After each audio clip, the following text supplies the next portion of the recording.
For today's review, I'll be talking about Roman Polanski's The Pianist, or The Pianist, if you prefer. This is an Academy Award-winning film. It was nominated for Best Picture. Did not win Best Picture, but it did win Best Director for Roman Polanski. Won Best Adapted Screenplay, and it won for Best Actor in a Leading Role for Adrien Brody, which all three awards were kind of a big surprise that year. So it was nice to see kind of a surprise wins in those categories, and well-deserved, I would say, for all three categories. I do think this is a great film. This is, of course, based on the real accounts, the memoirs of Władysław Szpilman, a Polish pianist, who incredibly survived through the Holocaust. This incredible story of survival through, in some parts, his status as a known musician, through, in some parts, plain luck, and in other parts, you would almost think some kind of divine intervention. Just such an incredible story of survival. But what this is ultimately about is how art it endures through the worst imaginable suffering, which I do think is where the heart of the movie lies. And as the movie begins, we kind of see this arrogance in Szpilman. It opens, he's playing the piano on radio, really good gig for him. And as the bombs go off, he's still playing. You see the producer, whoever, in the next room behind the glass, cut it. He's like, no, he keeps playing. So we kind of sense that arrogance, and that, he is kind of sort of like a little bit of a celebrity.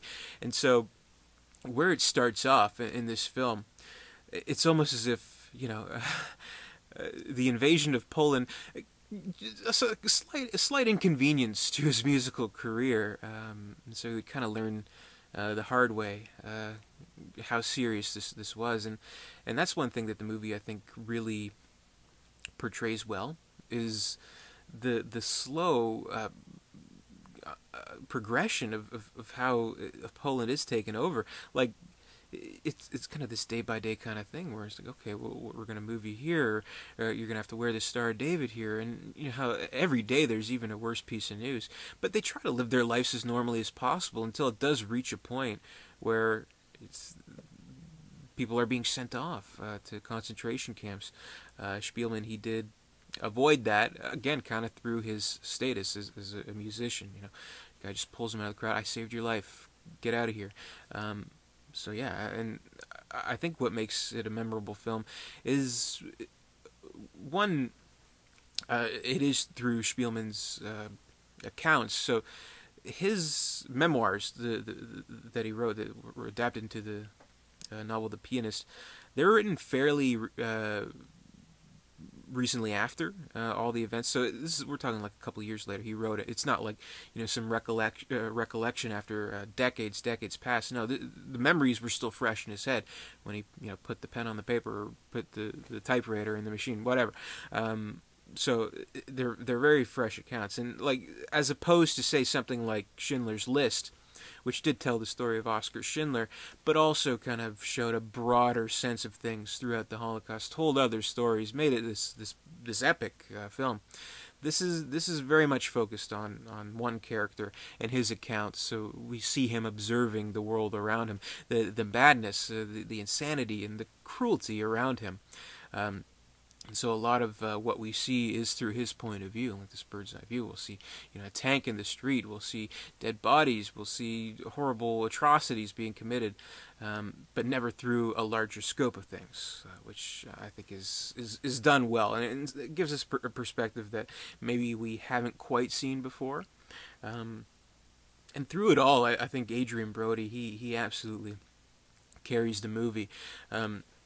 In some ways, I'd equate it to, Castaway, Tom Hanks. At the end of the day, it's Tom Hanks in a volleyball on an island somewhere. And in similar ways, it's just Adrien Brody alone in a room, hiding, and he's able to capture our interest, and I think that ultimately led to why he was deemed worthy to win that Oscar. because very few actors can pull that off. Just one actor alone, his own facial expressions, we can kind of he conveys what's kind of going on in the character's mind, and we see those moments where throughout all of this, there's the one part where he's playing piano in his mind, but for a brief second we think he's actually playing that piano in that room. It's like, no, what are you doing? They'll hear you, they'll get you. But no, he's just playing in his mind. And even he's falling ill, he's skin and bones, and we still see those fingers moving. And I think that's the important thing. So his passion for art endures, and it's it kind of goes to show how important art is, really. I mean, it can free your spirit. I guess it sounds cheesy, but it can save your soul in a way, and I think it saves Spielman's soul. His family is killed, his hometown is destroyed in ruins, but out there somewhere, as we would see in the end of the film, there is hope out there, and he plays the big concert hall at the end, and that's encouraging. And the most moving section of the film, I would say, is when Thomas Kretschmann, his character, the German soldier, enters, and it's near the end of the film, where he's hiding out in the ruins of this house, and the German soldier comes upon him. He says, "Where are you from? What are you doing?" He's like, I was a pianist." Asks him to play, and for a brief moment in this film, the war doesn't exist. It's these two men alone listening to this beautiful music, which I think is a beautiful moment in the film, really, truly. And that, I would say, it says it all, really. So I think Kretschmann's performance really kind of brings the movie where it needs to be, basically, where these two men listening to this music. I think that's a beautiful scene. And he's kind of like a mysterious figure. We find out in the title cards in the end who he was, and how Spielman wasn't able to get to him to thank him, because he saves Spielman's life. Could have ratted him out, but maybe just because if he was any other profession other than pianist, maybe he wouldn't have saved him. I mean, that kind of makes you think. But whatever. I think it is an amazing story of survival. I think Brody's performance is brilliant. I think Polanski's direction is spot on here. Naturally, I mean, you would see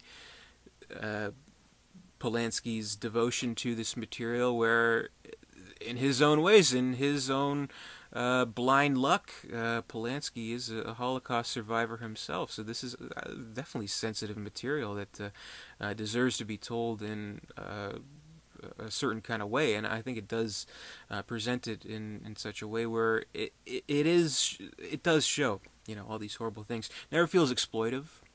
It does focus on this character and his story, which I think is very important. And his talent, his great talent, and of course the music in the movie is beautiful too. I think it does take Spielman's renditions straight to the soundtrack, basically, and I think they're beautiful. The movie opens and closes with the same piece of music, which I think kind of gives it a nice symmetry to the story of where he started, where he becomes in the movie. So I think it's great. Did it deserve to win Best Picture? Out of the movies nominated, I'd actually say yeah.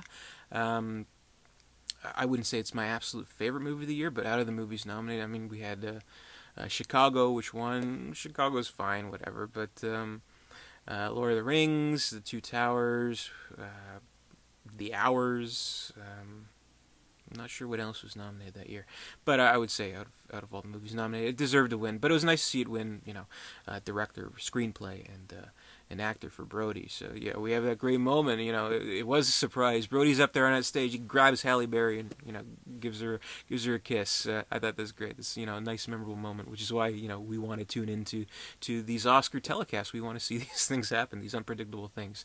So I think it's a great movie, great music, and a great inspiring story of survival and about how art can truly save lives. And I think that's extremely important, especially from someone who loves the art of film and wants to watch these films and wants to talk about these films on YouTube. So yeah, This DVD is kind of cool. It's the limited soundtrack edition, which I don't think is too limited. I think you can still find this anywhere. But I remember I bought this like the first day it came out. Like, oh shit, I need to get this. I think this is the Canadian version, so I think the American DVD art is a little bit different. If I could have one complaint about it, it's there's something feels a little bit off about the frame rate on it. I don't know what it is, but I've been trying to find it on Blu-ray, but it's actually hard to find. It kind of comes and goes. And you can get a Blu-ray for like region B or whatever. I don't know, but I digress. So the Pianist, great film. Brody is great. We had Nicholson that year. We had Daniel Day-Lewis that year. Nicolas Cage that year, and so that he won against all of them is kind of cool. But yeah, that's my review of the Pianist. Thanks very much for watching. Hope you enjoyed my review. Comment, rate, subscribe, all that good stuff, and I'll see you later.